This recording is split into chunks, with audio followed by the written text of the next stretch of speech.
This is Chapter 23, Example 3. And what we have here is another counter design. Looks like we have a count sequence there. It looks okay. And it looks like, well, let's figure out how many numbers are in it. 1, 2, 3, 4, 5. There's 5 unique numbers in the sequence. So the state diagrams can have 5 valid states. But this is a counter that needs to be self-correcting, so we have to account for the 3 states that are considered invalid states. So the state's not associated with that count. What else do we have in here? We have a hold, prevents the counter from counting, which makes sense. And the output is 0 when it's being held. And so that means the count output is dependent upon the hold input, so that count is necessarily a mealy output. That's it, self-correcting. We'll worry about that in a second. So step 1 is top level. Here's my counter. I've got a hold. I'll just call it H. It has a clock also, and the count. Okay, so the first step in this problem is to determine the width of the count. The biggest number in this count is 31. I could represent a count with 5 bits. There's my 5 bits for the count. So next thing we want to do is essentially we will work. Let's go ahead and do the block diagram for this. So it's a typical block diagram of a state machine, and that means it has 3 boxes. Coder.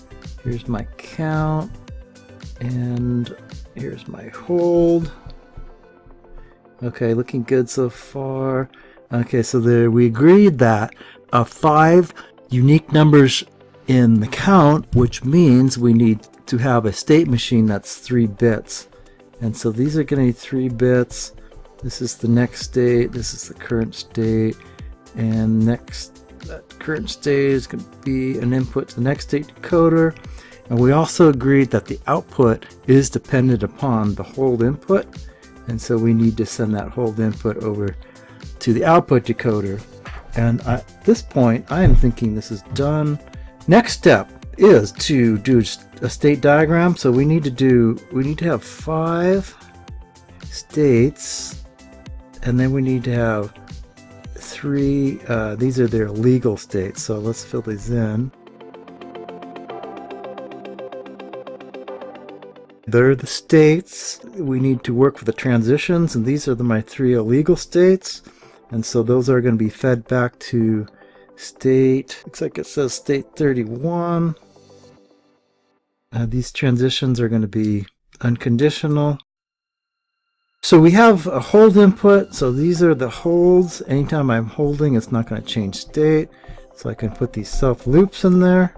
If it's not holding, it's going to go to the next state.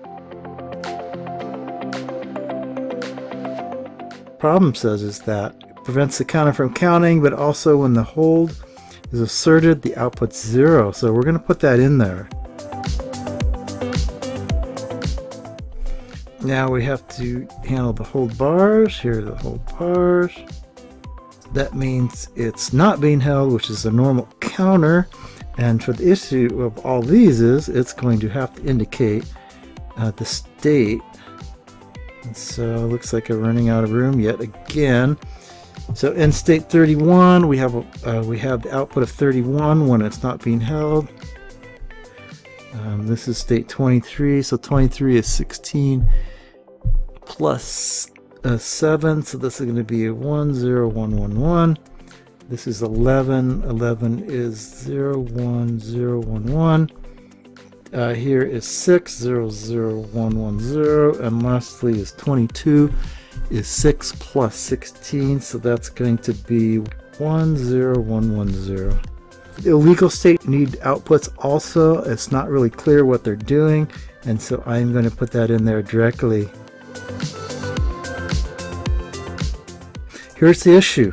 The output is understood to be a mealy output, yet I stuffed the count values inside the state, and I can do that because arbitrarily, because this problem really didn't state exactly what I needed to do. Anytime I'm in an illegal state, I'm just going to put the output as 0. Sometimes the problem will state. This one This one didn't, so I can put whatever I want there. This one's not super clear, so I need to add a node on this one. Okay, so there's my little notations on this one, and I'm ready to go through this problem. It's 3 bits plus that hold input, so unfortunately we've got quite a large table here. Let's do it. Take some shortcuts.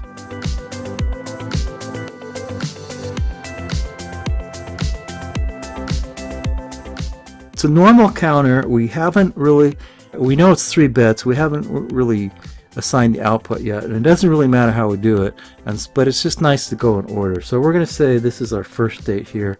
So if I'm in that state and it's being held, I go back to that state. So we'll fill all those holds in. These are my valid states, and these are the invalid states. So anytime I have an invalid state, I know the next state is going to be 0, so we can fill all those zeros in. Okay, so if it's in state 0 and it's not being held, it goes to 1. If it's in state 1 and it's not being held, it goes to 2. You can see that progression here. Got to be careful to do it right. If I'm in state 4 and it's not being held, it goes back to state 0. Okay, that's looking good. Last issue here is the output. So in the illegal state,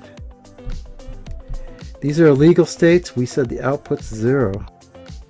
It happens to be 5 bits of 0, which matches these states right here. Okay, so here we are. This is if it's being held, the output's 0. So we can fill those in anytime it's being held. Put it in the right place. 0, 0, 0, 0, 0. It's being held. The H input's a 1. In those cases, the output's all zeros. Okay, so it's not being held. Here is state 0, which I'm going to associate with 31. Here's state 1, which I'm going to associate with 23, and I think I have it written there, 10111, 10111. So this matches this value right here, and so we continue on here. We have 11, so this is the 11 I'm looking for. Next I have a 6, which matches this, and lastly I have 22, which matches 10, which is 16 plus 6, 10110. Okay, so notice that because it is a Mealy machine, the output changes in a given state. Remember, there's 2 states here. This is state 0 for 2 different rows, the better way to put it. And I'm trying to think of what else is interesting about this problem. Check it over, make sure I'm done with this, and I think we'll call it done. There is a mistake in this problem. In state 4, when the hold is a 0, the next state, which is ST plus, should be 5 and not 0. Sorry about that.